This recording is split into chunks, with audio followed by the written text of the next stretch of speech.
My name is Piotr Sewski, and I am with the YouTube channel Emmanuel, hosting the Living in Faith show. With me, I have Joe Campo from the St. Francis House, who is the director of the St. Francis House, as well as director and producer of many documentaries. Welcome to our show, Joe. Thanks, Peter. It's good to be here. Joe, why don't you quickly introduce yourself to our audience? Well, like you mentioned, I'm the director of the St. Francis Home in Greenpoint, Brooklyn. Been there for 31 years. Wow. And also I've done some documentaries that I'm very proud of, quite frankly, because in the documentaries there are, most people would say that I do Catholic films, you know. It's not the case at all, quite frankly. I make films. Yeah. And the premise of the films are Catholic, but we never mention the word Catholic in our films. Can I give you an example? Yeah, absolutely. Yeah. One of the examples is a film that I did many years ago called The Human Experience. It's a pro-life film. It's probably one of the most pro-life films you'll ever see, but never mentions the word Catholic, pro-life, or anything. It just is. And so I like to do evangelization in that respect, where people could actually identify with what I'm doing rather than run away from what I'm trying to do. You know, so if you mentioned like if it's a pro-life film, like I said earlier, you lose 50% of your audience. Yeah, there we go. It's kind of like J.R. Tolkien and C.S. Lewis, right? With their like big, like very subtle, but very it's there. Subtle. Get right in there, and hopefully you hit something. Yeah, you know. Very good. All right, with the first question, did you grow up with the faith, or did you find the faith later on in life? Yeah. Well, you know, it's a pretty good question, but when I was young, I really had a good relationship with God. I was kind of an oddball in my family. There's 4 boys. I'm number 3 out of 4. Okay. And no one else really wanted to go to church. But we did, because in the time that I grew up, it was just expected that you received your first Holy Communion and you made your confirmation and, you know, you lived the sacraments. Yeah. I was one of those oddballs who wanted to go to church. And that lasted until I was about 16. Okay. I'm also a musician. I come from a family of musicians. There you go. So I got into a band at 14, and then I was working at 15 professionally in a band. And kind of, you know, you go off the road in your adolescent years. Yeah. And although I have to say I always believed in God, but I didn't follow going to Mass anymore. Yeah. That was sort of like... that was the kind of thing that just, it got in the way almost, you know? Yeah. And for many years it was that way. But I have to say that it was probably the loneliest time in my life. Yeah. I was surrounded with people who loved the music that we were playing. Yeah. We were in bars, we were doing concerts, we were doing everything that you could imagine that would offer you a tremendous amount of satisfaction. Yeah. But I was very lonely, I have to be honest with you, you know? And so later on in life, as I got older, I realized what was missing. And it was love. And equating God with love is where it all came down to. Yeah. So I'm in the faith now. Yeah. I'm in the faith now. But I like that you said that, you know, even if you weren't going to church, God was still there. Yes. Yeah. Which I think is a very important point to make.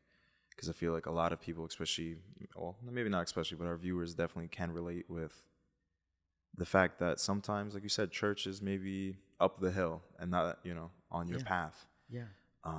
But it's important to maintain that relationship with God, right? It is. You know, in those days, I found church to be very boring.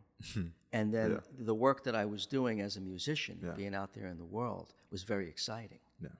So the devil was really having his way. I was fooled, like most people. Yeah.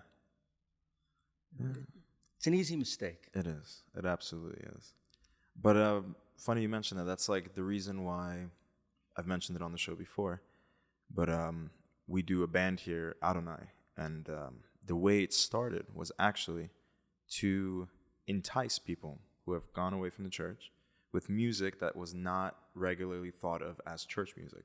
Right. So back in the day, we were doing a bunch of like reggae, funk, super things that were like, you know, not to bash on average churchgoers. That music is great. But it was for those people who were like, I can't do that. That's boring. Can't do that. We want those guys, those girls to come back and be like, you know what, course. maybe there is something. And like, they'll come listen to the music, and at the same time, adoration, mass, and slowly but surely, roping them back in. Right. You know? Absolutely. So as we mentioned earlier, quickly, what made you choose to pursue your documentaries? Well, have you ever seen a Catholic film? One or two. Yeah. And that's the point. They usually are very dry. And what happens in Catholic, and don't think I'm bashing them, I'm not. I mean, there are a lot of good filmmakers out there, but I mean, usually on a Catholic film, the thing that bothered me the most, this is why I got into it, was because the first 5 minutes of the film, I could have told you the ending. Yeah. And I don't think that's a good way to approach an audience. I think the audience is very intelligent. Yeah. And I think they need to be challenged. And so when I was making documentary films, my thing was to make you laugh and make you cry. And in that, I would be evangelizing. And so I thought if I could touch some emotion, you know, in a person, that they would connect to it in a way, psychologically, that they would feel as if they were part of the film. So if I can bring you into the film, you're in. Yeah. You're in. You might even ask me a question, Yeah. you know, about the film. And if you were asking me questions about the film, we did something right. Yeah. We did something good. And so I didn't have to mention God or love in a film. I had to show it. You had to feel it. I had to show it. Yeah. You know, and so it's sort of like, you know, if you wanted to make a horror film, you know, you scare people. Yeah. You know, if you want to make a comedy, you make people laugh. You know, but comedy is very difficult. So I would always put comedy in my films, and it was everything that you saw in my film, any one of my films, was something you would see like in the outtakes. Like my films are nothing but a bunch of outtakes with some great music. And people can identify with that because there's a lot of mistakes being made. So it's real. It's very, very real, you know. So when I was watching Catholic films, I felt that a lot of was going on was overacting and trying to make a point and, you know, let's make sure we say this. Let's say, you know, here I am directing a film and I'm telling the person, you know, there's really no acting in this film. Just tell me what you want to do. Tell me how, you know, we'll figure it out later. And of course we had great editors who would be able to put the whole thing at the end and make it work. Yeah, absolutely. That's interesting. I like that. I like the subliminal kind of like messaging. I like that. I learned it from Hollywood. Yeah. They do it the best. As I mentioned, you're with the St. Francis House, which was ran by the Franciscan friars, right? Well, Father Benedict Groeschel actually opened up the house in 1967 before the Franciscan friars were Franciscan friars, you know.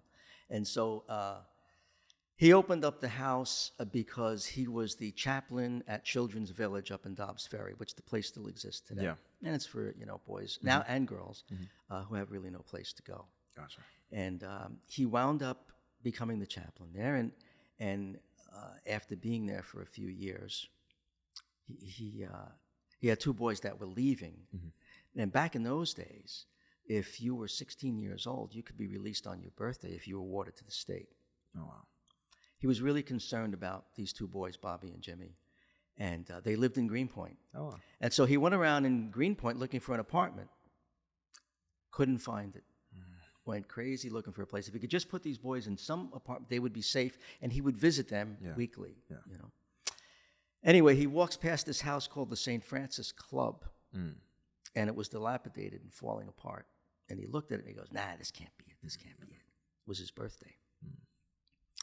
He turns around, walks back, looks at the house and says, "I don't know, maybe it is it." You know, if you know Father Benedict, right? And he went across the street and spoke to the pastor over there, and the pastor told him, "You don't want that place. It's falling apart."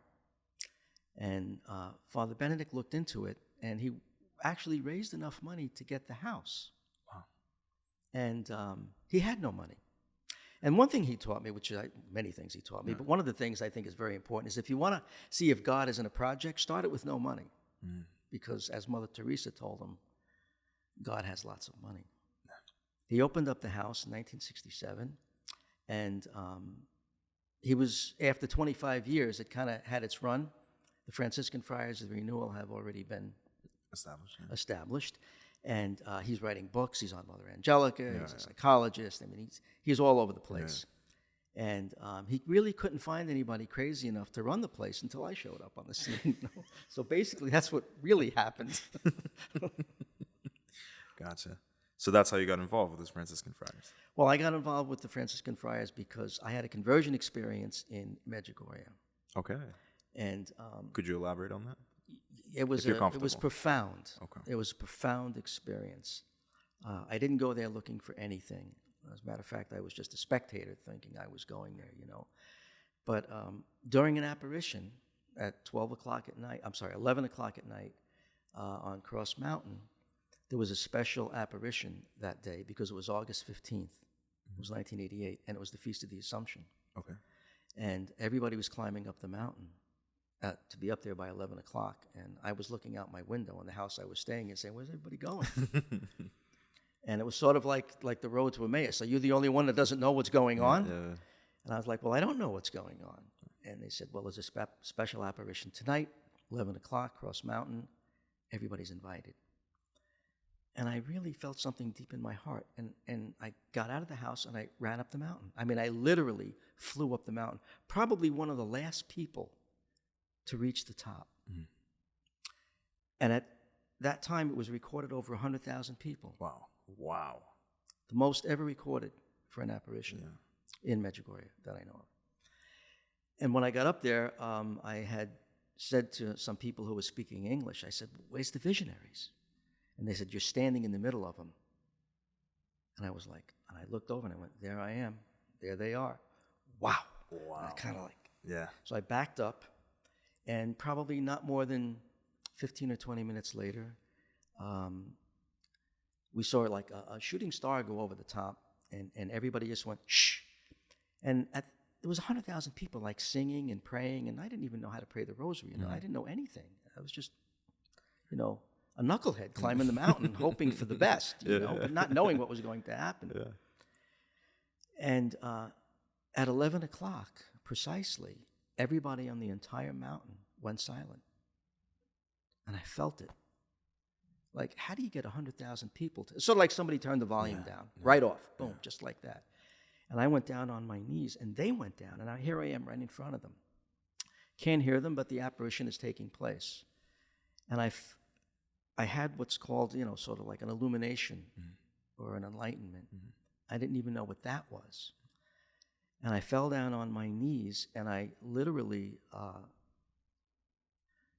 it's kind of hard to explain it in words because there are no words to explain what I'd like to say to you. Yeah. But just say that my whole being was filled. My whole entire being was filled.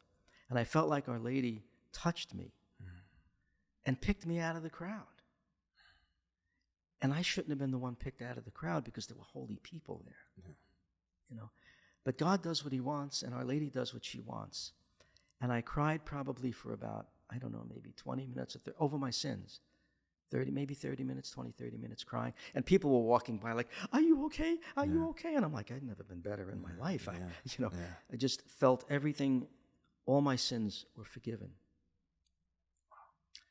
And I was released from the world.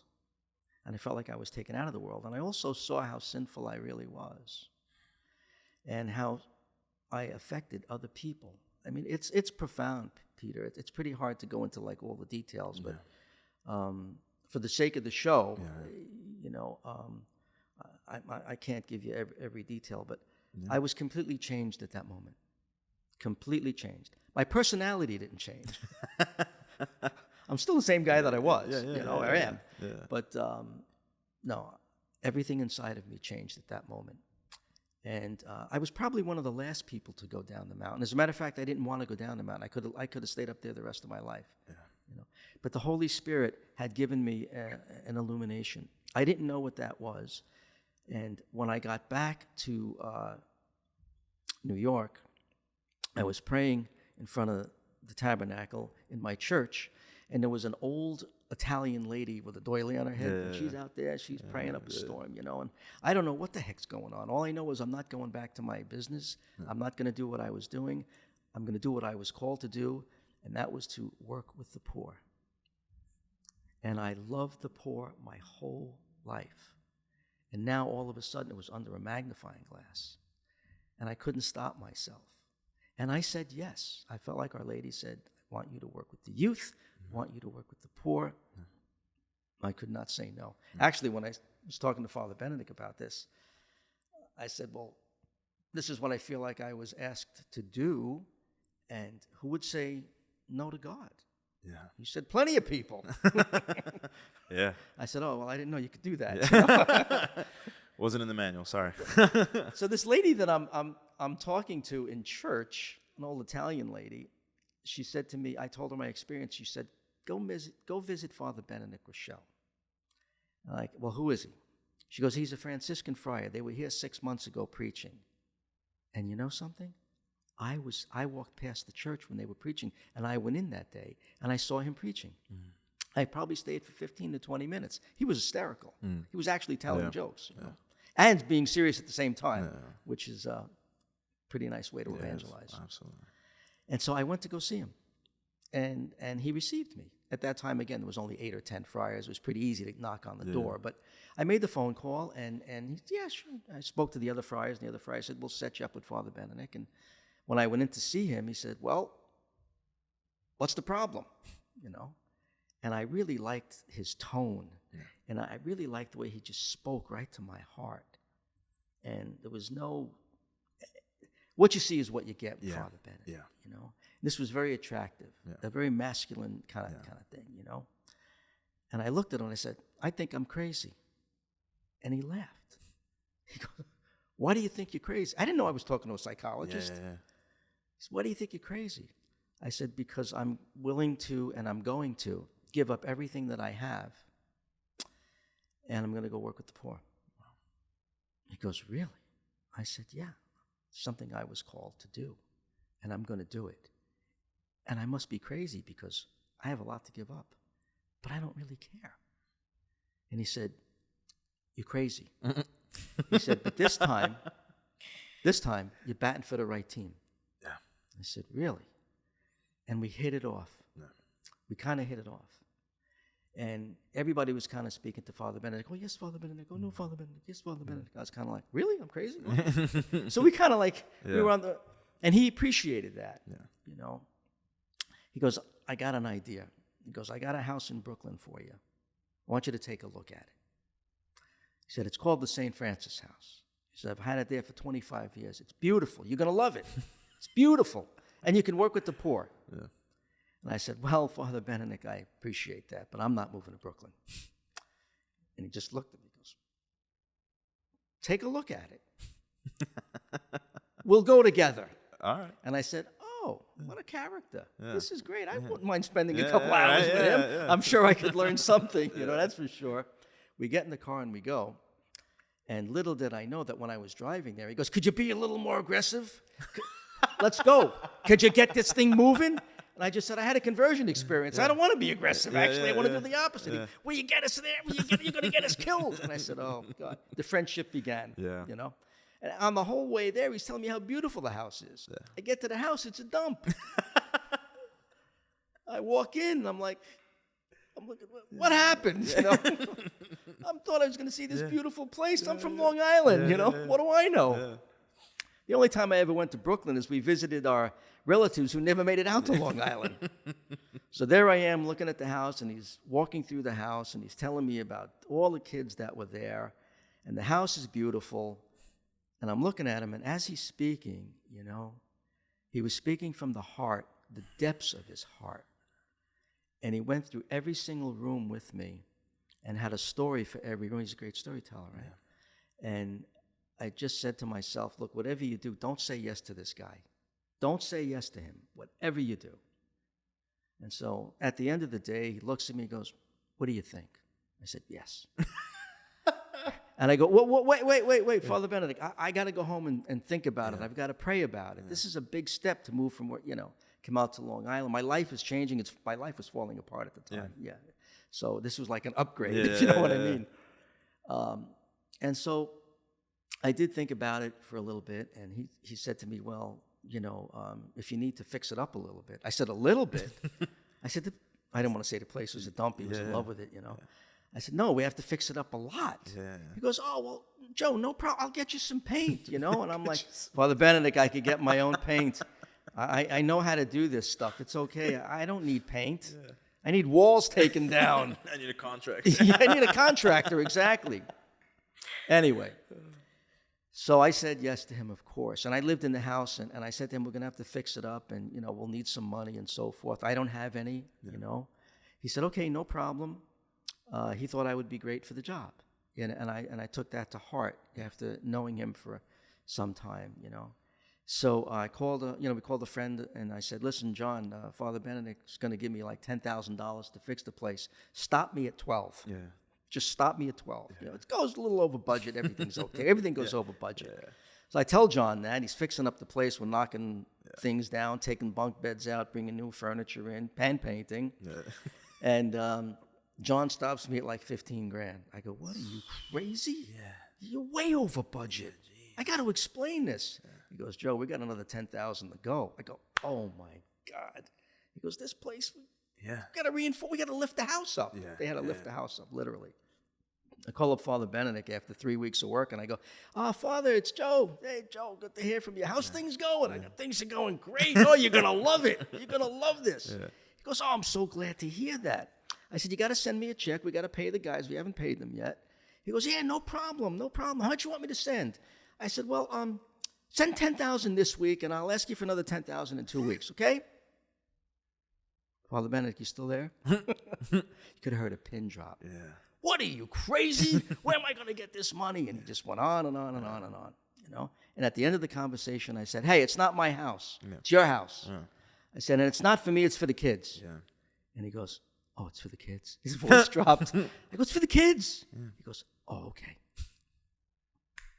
Because he loved people so much, and he wanted to help those people so much. And he finally got somebody crazy enough to go in there and finish the job for him, And we both had the same expression. If you want to do something for God, do it first class.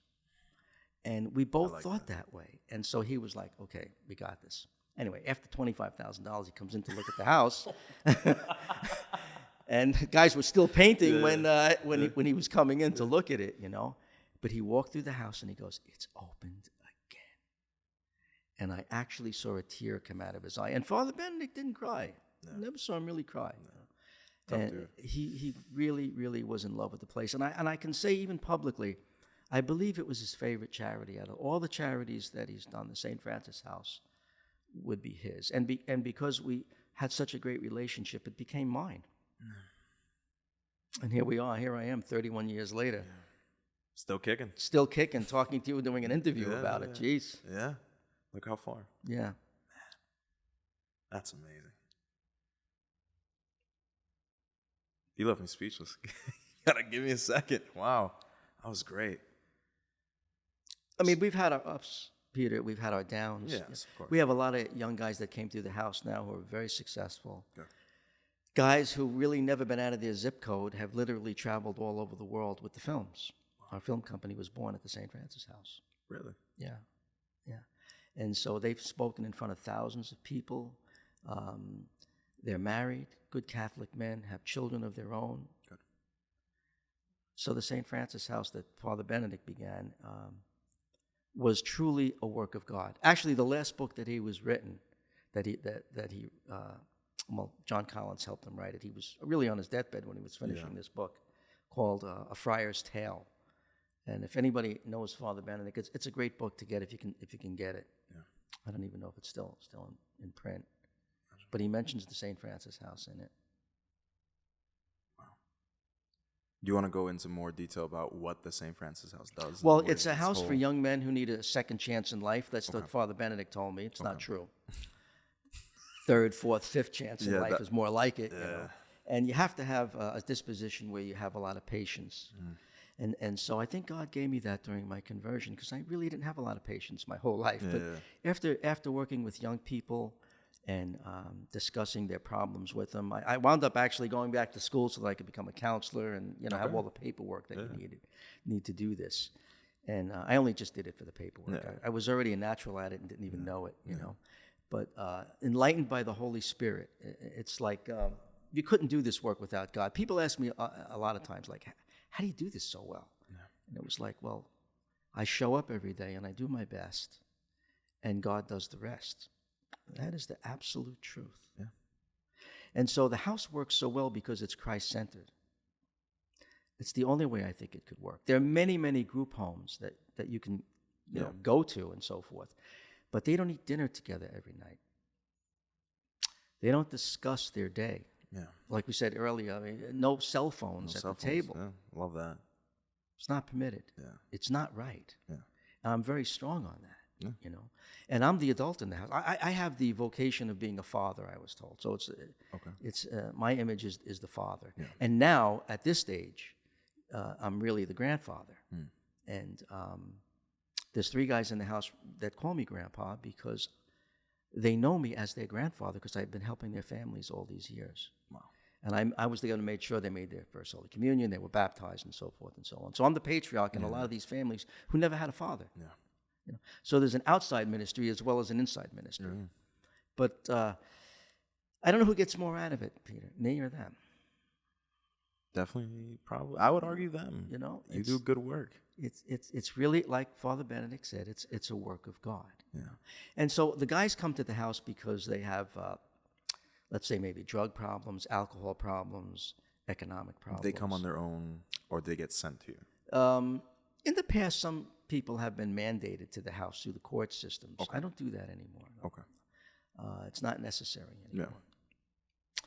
So because of the Franciscan friars and because of Father Benedict, and I've been there for 31 years, there's a waiting list to get in the house. Wow. There's always a waiting list to get into the house. People come and they stay for half their lives sometimes. So it's a home. That's why it's called the St. Francis home instead of the St. Francis house. House. You know? Yeah. Well, legally it's house, but we look, absolutely. But the young men that we have there today, it's their families that have the problems. That's why they have problems. Mm-hmm. Good guys. Yeah. You know, they just need some direction. Yeah. There's not one guy in the house that hasn't gotten a good smack in the back of the head. You know, and I call that an Italian love tap. Yeah. You know, you drop the F-bomb in the house, you get one of those. Yeah. It's not going to happen. Yeah. And so that's foreign to them when they first get in because this is the language that they use is atrocious. Yes. But they've never been taught, you know. So I'm the guy that makes sure that they get through school. They make whatever sacraments, you know, like we just had 2 guys, 22 years old and 24 years old. Wow. This Easter just make their confirmation. God bless. And would you believe that I never asked them to do it? Wow. They wanted to do it. And one of them made his first Holy Communion. Wow. And his first penance. So when I asked the priest if he would give me the book, sometimes I've done this over the years, a lot of priests have everybody say, give me the books, I'll teach them whatever you want me to teach them. And, you know, when the day comes, we'll for Easter, we'll have them make their sacraments. And this priest knows me for like 25 years. I met him at Trinity Retreat through Father Benedict. Yeah. And he said to me, no, I'll come to the house. Wow. I said, Father Maduri, that would be great. One less thing I have to do. And you're a priest. They're going to really listen to you. Yeah. And he came for like 6 months, 8 months. I said, because these guys are never going to go to classes. Yeah. Not going to happen. And so over the years, we've had quite a few young people come through the house and make their first Holy Communion and make their confirmation because I had the opportunity to teach them, or like Father Maduri, he came to the house and taught them. These guys have some pretty rough backgrounds. Yeah, if you expect them to sit down in a chair and listen to somebody, it's not happening. It's not going to happen, and I feel responsible, actually. It's like if they're in my care, then I have to make sure that I get, this is my promise to God, you know. And I know that Our Lady would be pleased, you know. And it's for their salvation. You know, I had a priest ask me the other day, actually. He said, you know, Joe, one of the guys is only working at this kind of menial job. And aren't you concerned? And aren't you concerned? And aren't you concerned? And aren't you concerned? Yeah. And I just let him finish, and I said, no, not at all. I said, look, you're trying to get him a job. I'm trying to get him to heaven. We need both. Yeah. You know. But for right now, we're talking to a young man who is 4th generation welfare. And you want to talk about a job? Yeah. I said, you're not listening. No. You got to be real. Yeah. It's not going to happen. No. You're going to fail, and he's going to fail. Yeah. Why don't we try to win? Yeah. Like, let's get on God's side. Like, listen, we've got to really take our time, and we've got to evangelize. We've got to build ourselves up, and he has to want to do it. Yeah. You know, and again, 2 of them. I couldn't believe it when they asked me. I had one guy at the St. Francis House who came in, and he was of the Jewish faith. Oh, wow. And he was with us for 2 years, got him out of a drug rehab. Great guy, highly intelligent. Yeah. Highly intelligent. Most of the guys that come through are highly intelligent. Yeah. They've been misdiagnosed, most of them. And we're at the table, and we're about to have dinner, and, you know, I'm making the sign of the cross to say grace. And he never did. He just sat there and listened, and, you know, we respected that. That was fine. And then one day he made the sign of the cross. And I looked over at him. I said, am I missing something? Yeah. Everybody said, let's do that again. Father and the Son and the Holy Spirit, amen. And he did it. Wow. I said, okay, we're not going to make a big deal out of it. At the table, I got him. I said, what are you doing? Yeah. You're Jewish. Yeah. Yeah. He goes, I want to be Catholic. I said, what put you over the edge? We never even really discussed this. Yeah. He goes, I want what you have. Imagine that. Yeah. Wow. So, you know, what I learned from that myself is that young people rarely listen to what you say, but they watch what you do. Yeah. And if you can be a good example on how to live Christ-centered, they will see that, and they will see the joy in your heart. Yeah. They will see the struggle in your heart. And when they see the struggle, they'll see how you get through it. Exactly.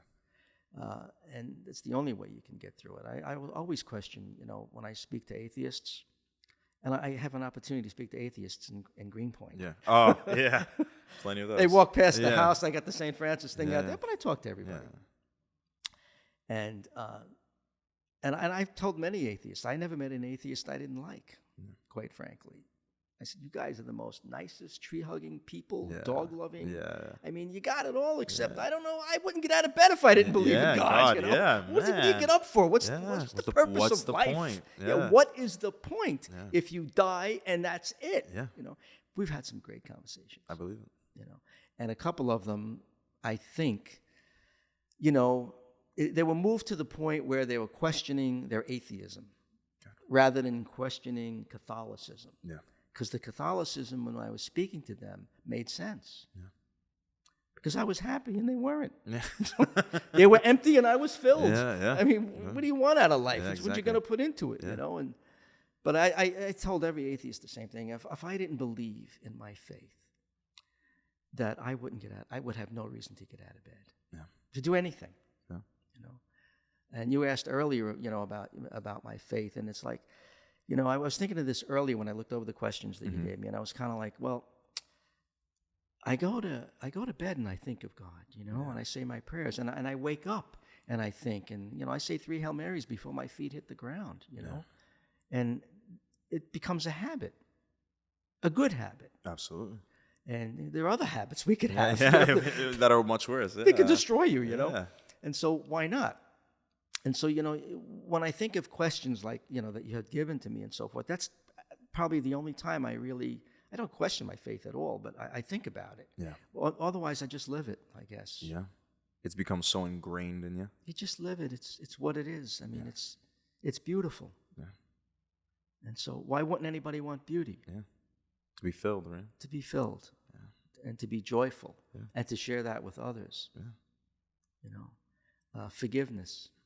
When you look at the cross, it's forgiveness. It's the whole thing builds around forgiveness. Forgiveness and love, right? You know, and one of the things I felt, you know, during my conversion experience was that I was forgiven all my sins, and it did cause me great pain to see what my sins were. But I also had another enlightenment: is that I didn't deserve it. I did nothing to deserve it, and that's when I realized how deep God's love was for us. He loved us first. Yeah. You know, and when people used to say to me back in the old days, "Do you have a personal relationship with Jesus Christ?" I had no idea what that meant. Yeah. Now I do, and I know exactly what it means. You know, to wear it on my shirt sleeve, I prefer not to, but I find that no matter what conversation I get in, God comes up. Yeah. Oh, yeah. Even, I'm not trying, if you know what I mean. It bleeds out of you. It comes out because that's what's inside, I guess, And I think the older I get, the more I think God is telling me is to do things a little bit slower. I'm the type of person who needs to do many projects all at once. Yeah. I can juggle 5 balls. Yeah. I play the drums, so I'm a musician. So I can play, I'm doing 5 things at once. I'm thinking, and both my hands, both my feet. Yeah. And so it's natural for me. Yeah. But I think as I'm getting older, I think God is asking me to slow down because it's natural, if you will. I had someone say the other day to her son, she goes, well, you got to realize, when Joe was helping us, he was like a dad. Yeah. He was more strict. He was more this. He was more that. And now he's more like a grandpa. So, maybe he's not as strict. I turned around and I said, hey, hold on a second. Don't be so quick. Yeah, I'm sitting right here. Don't be so quick. I said, you want to know? You know what I have now that I didn't have then? Yeah. Experience. Yeah, there we go. Much more experience. Wisdom. Exactly.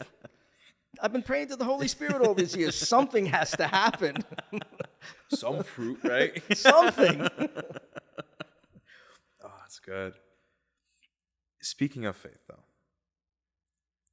where do you see yourself implementing it within the house? You already said that you say prayer before you eat. Yeah, that's the easy things, because it's so obvious and people are looking at you and it's a good habit also.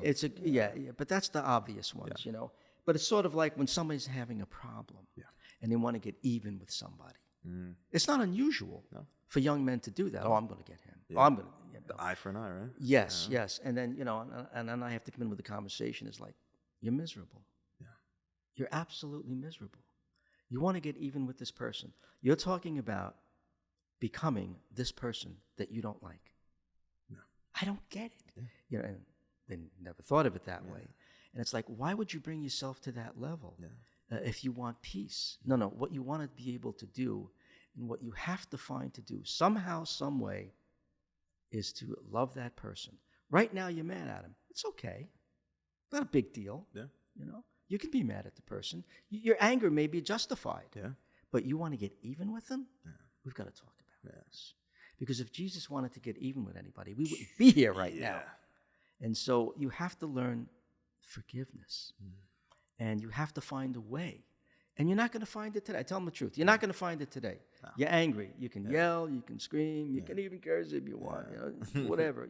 Do what you have to do to get the poison out. Yeah. But at the end of the day, that's not where we're going. No. And so that, I think, is a way that God gives me the opportunity to evangelize to the young men. Yeah. I tell them, I've been through things in my life that I wouldn't discuss with you. Terrible things. Yeah. They're like, you went through terrible things? You have no idea, my generation. Yeah. My generation is the one that gave your generation AIDS. Mm. What? My generation gave your generation drug addicts on every corner. Mm. I lived those days. Yeah. You have no idea. Yeah. And so to find, at least that's what I'm thinking now, Peter, like as I was thinking about my own spirituality, it really is all about forgiveness. And it's very simple. If you look at the cross, Jesus forgave us, and we didn't deserve it. Yeah. I experienced that on a personal level in my heart of hearts. And so that is, I think, the way that I'm evangelizing now is forgiveness. You have to forgive that person. Or I have a rule in the house, you can't stay angry at someone. You can't give the devil a chance to work on you. I like that. And if you do, he will. He will. He's waiting. Yeah. He's just waiting. Yeah. And at the end of the day, if you get even with somebody, you failed.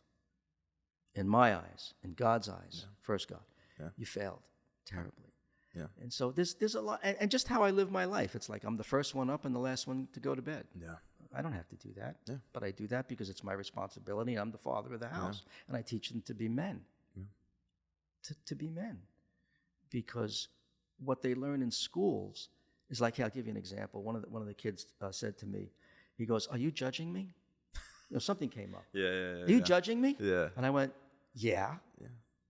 Well, you can't judge me. Yeah. I said, well, who said that? Yeah. Who said I can't judge you? Yeah. You're judging me right now. No. no, I learned in school you can't judge anybody. Yeah. I said, well, I'm going to teach you that you judge everything. Yeah. Absolutely. I said, listen, you judge your friends by the sneakers they wear. Yeah. By the coat the jacket that they're wearing. Yeah. By the music that they listen to. Yeah. I said, let me explain something to you. When you take away judgment, this is what it means not to judge somebody. You don't judge somebody if they're going to heaven or hell. That's up to God. Yeah. Other than that, you judge everything because that's your moral compass. Exactly. Without judgment, anything goes. And that's what they're teaching you in school. And I want you to ask the teacher if I could come in and teach the class. And he goes, oh, we're not going to start that. I would love nothing better. Yeah. I would love to come in. I am so there, Anyway, but I think that's the best way. At least that's what's been working for us is to work as a family unit, be together. Even though, and of course, my last name is Campo, his is Garcia. Yeah. And, you just, you're present to them. Yeah. With honesty, with integrity. Someone will come into the house and I'll have a conversation with them and I'll say, listen, I know you don't trust me, but you have to understand that I don't trust you. You're in my house. Yeah. This is the way it goes. Yeah. We don't have locks on our doors. Yeah. If I live in a house where I have to lock all the doors, I'm in a prison. Yeah. Okay, we don't lock doors. Nobody steals, nobody curses, nobody does this. We go through all the moral things, And over time, of course, they would trust me because I'm trustworthy. Yeah. So they have to trust me. Yeah. And then it's really me whether I will trust them. Basically, is what it comes down to. Yeah. And they have to earn that trust, and they do. In the house right now, there's just 7 guys in the house. If someone was to drop a $100 bill on the floor, someone would pick it up and say, did somebody drop this? Years ago when I first started, it would never hit the floor. That's how good these guys were, or bad. Yeah, I mean, depends how you look at it. But I don't know, I hope that answers your question, Peter. It's how you live your life, and everybody has a hero. Father Benedict was my hero, no question about it. I would love nothing. I mean, every father is a hero to their son. Yeah. And so all these young men have no fathers. So they look up to me. Yeah. And so I take that very serious. And if they're going to look up to me, then it's, I already made a promise to God that I would do the best I possibly can to do whatever I can to help them. Yeah. And really, we put them first. Yeah. They've never been put first their whole lives. I remember asking a kid a question one time. I go, what do you think about this? Yeah. He goes, you're asking me what I think? Yeah. You know how sad that sounded to me? Yeah. Yeah, I'm asking you what you think. Yeah. Well, no one's ever asked me that before. Yeah. I said, okay, well, it's a new start. I'm asking you. Still asking. Yeah, I'm still asking. What do you think about this? What do you think about this? And then he goes, you really want to know? Yeah. I said, well, I asked you. I want to know. And he would tell me. Yeah. One of the guys that came home from school one day, I said, how was school today? And he wouldn't answer me. And I asked him again, and the third time. And then I said, hey, I don't know what your problem is today. Did something go wrong in school? He goes, no, you don't care. This is what he was saying. I go, I don't care about what? You don't care about how I had in school today. I said, well, I just asked you. Yeah. And he goes, well, it was a lousy day. Yeah. I said, well, thank you. You answered me. Yeah. And I walked away. Yeah. That was it. I got my answer. Yeah. I came back the next day and I asked him. And this went on for probably, no exaggeration, 2 months. Until finally, I didn't ask him. You just told him. Yeah, I said, I'm not going to ask him today. 2 months have gone by. Same thing. This is not working. Yeah. Everybody's sitting down. He's looking up at me. We're eating. Everybody's talking. He goes, can I ask you a question? I said, yeah, go ahead, ask me. He goes, how come you didn't ask me how I did in school today? I said, oh, well, how'd you do? He goes, I got on the football team. Yes. The one day I didn't ask him, God was God was in the middle of that. The one day it was like I didn't know what was happening, but God was using all of us. Yeah. I said, you did what? I made first string. I'm on the football team, and everybody's clapping and patting him on the back, and it turned out to be a fiesta. Nice. And every day I would ask him how football was, and how this was, and how that was, and we broke through it. Nice. But it took months. It literally took months. That's how broken this poor kid was with his dad. Yeah. So what was he doing? He was taking out all his anxieties and hurt on me. as if I was his dad. So I thought we were off to a good start, to be honest Yeah. with you. At least he looked at me with respect. Yeah, yeah. You know. And then he started, caring. Yeah, he started caring. Yeah. Now he's married and has a child of his own. Has a son of his own. Yeah. Wow. Do you stay in contact with a lot of these guys? We do. I stay in contact with a lot of guys. I'm surprised over the last 2 months how many guys recontacted me. Some guys I haven't spoken to in like 3 or 4 years just called, just to see how things were. Just check up on you. Check up on their old man. They were checking up on the old man. It's exactly right. And I have one guy that calls me at least twice a month. Wow. And his kids call me Grandpa, which is a high honor. That is. It's a high honor. I never expected anything like that, or never even gave that a thought. Yeah. Never occurred to me. But as I get older, Peter, I have to tell you, I take it more serious, I think. It touches my heart. Whereas I've been so busy going at 100 miles an hour, working with so many people and problems. Yeah. That you don't really have time sometimes to sit back and take a look and enjoy it. Yeah. I'm actually enjoying it. Yeah. More so now than ever.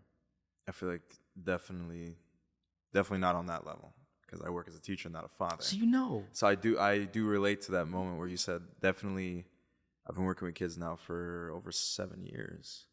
And so definitely the first 2-3 years, I'm just like, you're just trying to stay afloat. Yeah. And you're just trying, like you said, putting out fires here or there. And I know this year was the first year that I was like, Pete, slow down. Yeah. Like you're saying, enjoy this. This is never going to happen again. It's never going to happen again. Yeah. So I'm absolutely, as you're saying, I'm like, I'm right there. I'm like, yes, he's right. But it's good to hear that they do check up on you. That means you've made a lasting impact, but like a lasting impact that will never escape them. Yeah. I'm realizing now that for a lot of them, because they were there for 5 years, some guys were there for 10 years, that this was the most rewarding part of their life until they got married in a new chapter, and now they have a new rewarding thing, which is beautiful. Do they age out, or they're allowed to stay until they're on their feet? They age out. They age out. Yeah. Like, it's not good to have somebody in there past maybe the age of, I don't know, maybe 28 to 30. Well, yeah. Well, I mean, it's time to go. Get on your own. And if they haven't, then they have to go to another place or whatever. Maybe it's beyond what I can do. Yeah. I don't run a shelter. It's a home. It's a home. So, a question that a lot of people ask me is, when they come to the St. Francis, how long do they stay? And I could never really answer it right, because everybody's an individual. And again, I had one guy stay there for almost half his life. Yeah. But he left when he got married. Yeah. A lot of guys left when they just got married. And they were in their 20s. Nice. Close to 30, some of them. And it is very beautiful. Very beautiful. It is a rewarding, definitely, thing to be working with not only youth, but I think people, especially people who need you. It is something that, I mean, as you're saying this entire podcast, it's something that the Lord fills you, but this also gives a little bit. Absolutely. Yeah. I was going to ask, with the guys, what is the most you've ever had? And do you prefer it when it's a small number? Oh, the most we ever had. Well, we used to have 2 houses. Now we have 1. Okay. So we have 1 house across the street from the other. Okay. 16 guys. 16 guys. At dinner every night. Wow. For years. It was great. That's a good amount. Yeah. It was great. And sometimes they'd bring their girlfriends. Oh, okay. So you can have 25 people there, you know. And I always loved it when they brought their girlfriends. Yeah. I'd like to know who they're hanging out with. Hanging out with. If it's a good influence or not. Yeah, absolutely. One of the guys, I asked him, don't ever bring her back here again. Yeah. Next time she comes here, tell her to put clothes on. Yeah. It was one of those deals. Yeah. He didn't even know there was anything wrong. Yeah. But it was wrong. I said, not only were you looking at her, but everybody at the table was. Yeah. You could put a turkey down there, and nobody even knows there's a turkey on the table. Yeah. Enough. Yeah. Anyway, he was a good guy, and he understood and he listened. Good. And he listened. But that's the most we had, was 16. At that time, we had a chapel in the house, so we would have morning prayer with the guys. Wow, that's beautiful. Yeah. We had rosary hour. It was good. Yeah. It was good. Do you think that worked better, or do you think now how you have it is? It's sort of like saying, which child do you love the most? All if you of them. have children, you love them all. So it was all good. Yeah. That was in its time. This is in this time. Gotcha. It all works. It all good. Yeah. That's good. I guess speaking on evangelization, the question that we had was, what do you think is the best tool for evangelization? I know you mentioned subliminal, but you've also mentioned demonstrating, living it. Yeah, I think two best tools are the power of example, of how you live your life, and films. Films. That's what I think, because we're in a digital age. We are. So you might as well meet them where they are. Yeah. I never met anybody that didn't like some type of film or some type of music. Everybody loves films. Everybody loves music. So that's where they are. Yeah.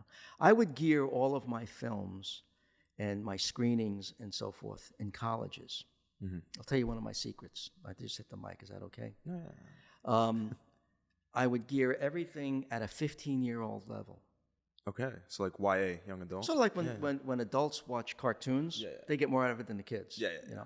So I would look for that audience. Okay. And psychologically, I would put everything on a 15-year-old level. Okay. Everybody understood it right across the board. Yeah. Everybody. Fairly simple. But I targeted colleges.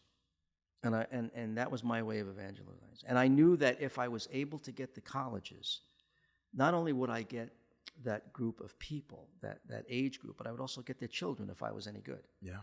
And we did. Yeah. Over a 20-something year period that we did it. And I think that's the age where most people are asking most questions. What's the meaning of life? Yeah. You don't say that at 15. No. You want to know what the score is on the Mets, But when you're in college, it's like, what am I doing here? Where am I going? Why am I doing this? Yeah, what's my purpose? Yeah. So in evangelization in films, I think they can find that. They're going to find something. Yeah. So you might as well give them something good. Yeah. Something to chew on. Something they can relate to. Something new. Something to touch the heart. Yeah. Something to go deeper. Is that the reason you started doing your films? I started doing the films, that is the main reason. Okay. People were not being evangelized, I thought, properly. I gave them great music. Yeah. I had music written for our films. Nice. So if you're listening to violins in my films, they're real violins. I used real music. And coming from a musical background, I knew if I wanted to touch people to the core, that would be the way to do it. Absolutely. All right, you're not gonna feel the same way with fake instruments. Right. Never gonna happen. No.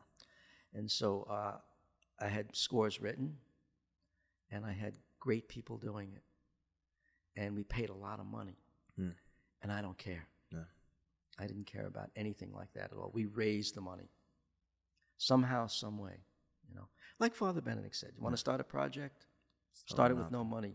If it fails, you did it. Yeah. If it's successful, God did it. So I was literally paying musicians in foreign countries.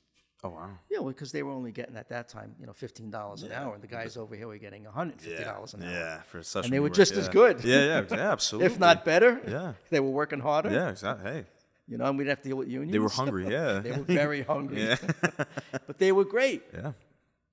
So using the proper music and, a lot of the Christian films, I don't want to say Catholic films, but a lot of the Christian films would really use cheap stuff. We don't have the budget. But what are you doing this for? Budget, When I was making films for certain people, they would say, Joe, that's a lot of money. And I would say, that's a lot of film. If you want it to work, this is how it's going to work. Yeah. Well, it doesn't have to be that good. And I said, well, what'd you call me for? Yeah, I like that. No, it was my, oh, well. I said, listen, I'm not driving a new car. Yeah. It's like, I'm struggling just like you are. Yeah. This is for the film. Yeah. This is for you. Yeah. Like, you're going to get something back out of this more than you ever thought, And it's true, and people did. Yeah. We didn't make a lot of films, but the films that we made reached millions of people. Yeah. Millions of people. We were very, very fortunate. They were all blessed. Yeah. Our films, I think, were truly, truly blessed. And the reason for that is because even though you might not see Christ in the film, it was Christ-centered. Unless something was specifically designed, like I did a film called Fishers of Men for the USCCB. That was specifically designed for, believe it or not, everybody thinks Catholics. Yeah. I didn't do it for Catholics. I did it for mothers. I took another whole entire approach. I made the film for women. Yeah. For priests. Because if you want a priest, you better get to the mother first. Yeah. And basically, that's how I viewed it. And so we made a film that mothers would absolutely love and could see their sons being heroes. Guiding them towards that. And guiding them towards it. And saying, maybe this is not such a bad thing. Yeah. You know, kind of thing. Like, it's not. It's the greatest vocation on the planet. Amen. There's nothing greater than the priesthood. We need more vocations. Please. Please. We're praying for you. That's good. That's very good. I want you to mention something about another project that you did. Okay. Titled Youth 2000. Youth 2000, yeah. Well, when I was in Medjugorje in August of 1988, there was another man there, and he was running a youth festival. Okay. All right. And he had sort of like a vision or something. His name was Ernest Williams. He started Youth 2000. Little did I know that him and I were both in Medjugorje at the same time on the same date. Wow. And he had a vision of millions of people surrounding Jesus in the Blessed Sacrament and a big thing full of candles with the monstrance on top. And he had a retreat here in the United States in Dallas, Texas, and the friars were going. And at that time, again, there was just a few friars. So I said to Father Glenn and Father Pio, can I go with you? I've got nothing to do. And it's going to be a great weekend with a bunch of kids in Dallas. And they were like, yeah, maybe. I said, yeah, maybe. Got to yes or no. I got to make plans here. You guys are friars. I'm not. For you, it's maybe. For me, it's like yes or no. Yeah. And they said, well, we usually don't take lay people with us. And I go, hold on. I don't need a babysitter. No. Okay? I just want to be able to go, and I'll see you there, and I may not see you there, and I'll be sleeping one place, you'll be at another. I'll make my way through it. I just want to go. Yeah. It's going to be Eucharistic adoration for like 3 days. Sounds like a great retreat. They said, okay. I went. The music ministry was playing in the afternoon before any of the kids got there. And they had no drummer. And so they were like, well, we can get this, but we need the drum. They're talking. And I'm sitting there, and I just did something like that. And the guy goes, excuse me, that was a paradiddle. Do you play drums? Yeah. And I go, yeah, I play drums. I've been playing drums for years, you know. He goes, oh, would you like to play with us? And I said, I never did Christian music before. Yeah. He goes, but you're a drummer. Yeah. Could you do it? And I went, yeah, I could do it. I could play this because it was fairly simple compared to what I was doing. Yeah. And so anyway, I wound up all the way in the back, and I was playing a little bit. And he goes, could you come up a little? Him and I were leading the group. In about 2 hours, we were both like, "Can you bring that down?" We're going all over the place. And before you know, we had a great music ministry. Yeah. And so here I am playing in the music ministry. And as I was playing in the music ministry and watching all of these, there must have been 800 kids there. Nice. During Jesus in the Blessed Sacrament. I was really like taken back to Medjugorje, like the same feelings that I had. It was a wonderful retreat. On the way back on the plane, I said to Father Glenn and Father Pio, I said, hey, listen, we got to do this in New York. And they were like, who's we? It's us. Yeah, come on, guys, get with the program. Us. I said, you're the priest. I can't do it. Yeah. I'll organize it, They actually said to me, no. Wow. And I said, well, can you have a meeting with, all the other big guys and tell them that, and they said, I will do that. I said, no again. And I said, really? I said, I can't believe this. I said, well, you know what? Okay, I'll do it without you. I said, all the time here I am thinking that you were friars and that, it would be great. You guys are just starting out. It would just be great to have friars there. You look different than the regular priests. Even just great publicity for them, right? Yeah. I said, you'll be teaching guys how to preach. I'm going to give you a great platform here, And they said yes after that, You sold it. Yeah, we sold it. But I did say to them, well, if it's not you, then maybe God wants it to be somebody else, and I'll just look around for diocesan priests, and that didn't go easy. Shame on you, They did say yes. They came to the first retreat, and they loved it, and through the grace of God, it was a huge success. Nice. And nobody was supposed to show up. We only had 2 applications, and like 600 kids showed up. No. and they didn't know how we were going to do this. And I said, neither do I. All I know is I got a script here, and this is what time everybody's going to talk, and don't go over schedule. Yeah. Just don't go over schedule. A lot of you guys, you give them a microphone, you can't take it back. You know? And so they all stuck to the schedule. I played in the music ministry, and I organized the whole thing. We had food donated, and I did that for over 15 or 16 years. And Wow. I did a major event in Orisville, New York, and 1,000 kids showed up. 1,000 kids. I had no idea how many people were going to come. Yeah. I literally rented out an entire hotel strip for our staff. And again, we did it with no money. And Father Benedict came to that one. Nice. Yeah. And we have a beautiful Eucharistic procession where the priest goes up and goes through all the young people. Wow. They get to touch the garment and be healed. And there were many, many conversions. I still get phone calls and letters and emails from people from 15 to 20 years ago that attended these retreats, saying that it transformed their whole entire lives.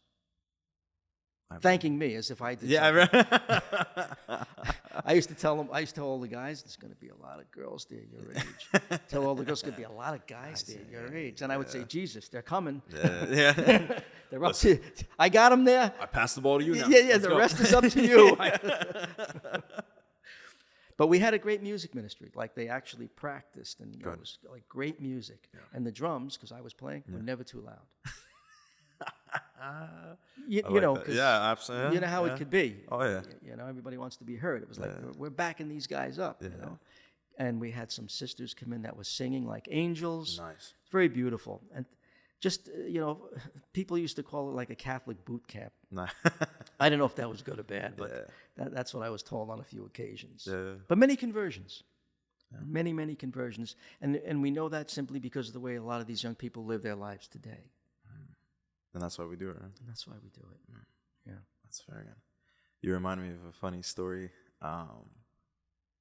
There's a pilgrimage that we do to Częstochowa. I know it. I'm aware of it. Absolutely. Have you walked it? I have never walked it. I would recommend doing the 2 days. It's a little easier. It's a little easier. It's a little bit more doable. Right. But we were walking for the 4 days, and there's this cat. I think he's a Catholic musician, Christian for sure. And Luke Spearheart. That's his name. Okay. Or something like that.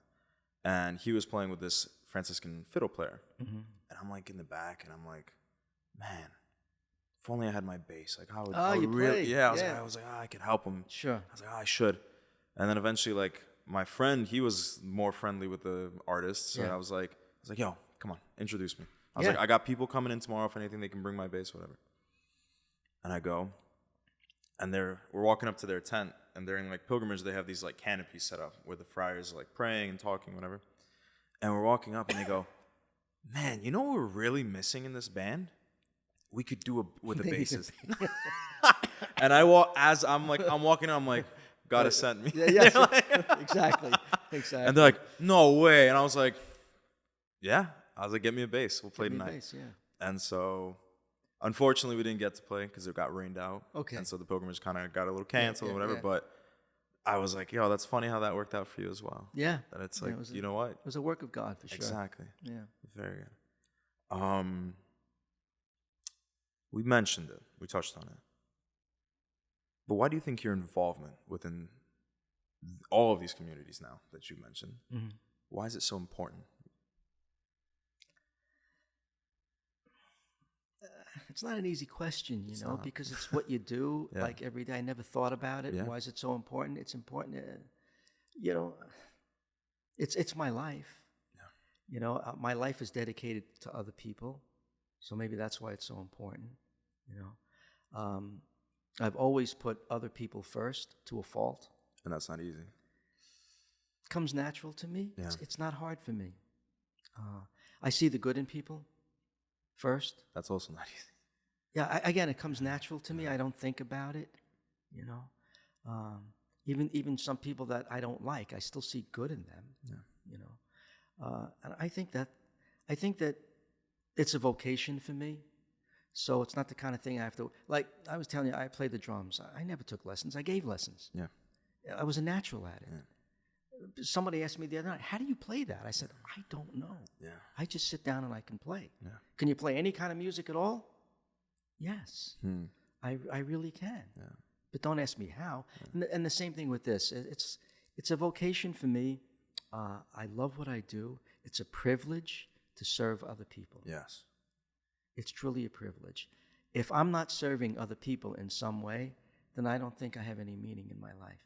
There are times when I have felt, I'm not a lonely guy, I'm not lonely. Yeah. But there are times when I've experienced moments of loneliness, and I would think about that, and I would say, well, the only reason I'm experiencing this moment of loneliness, it's fairly simple. I'm not helping anybody. Yeah.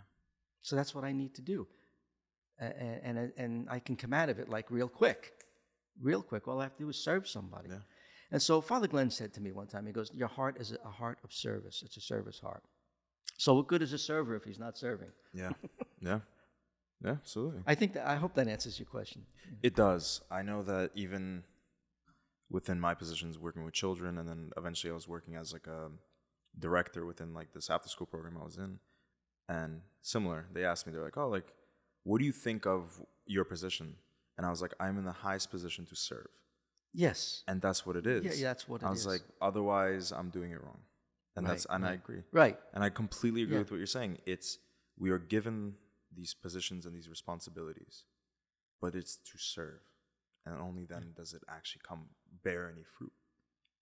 Absolutely. Yeah. I agree. With that. Life is good. Yeah. Oh man, is life good. But it's also hard. It is. It has to be. Nobody said it was easy. Nobody said I'll tell you this much, though. Yeah. Sometimes some things will come up. Yeah.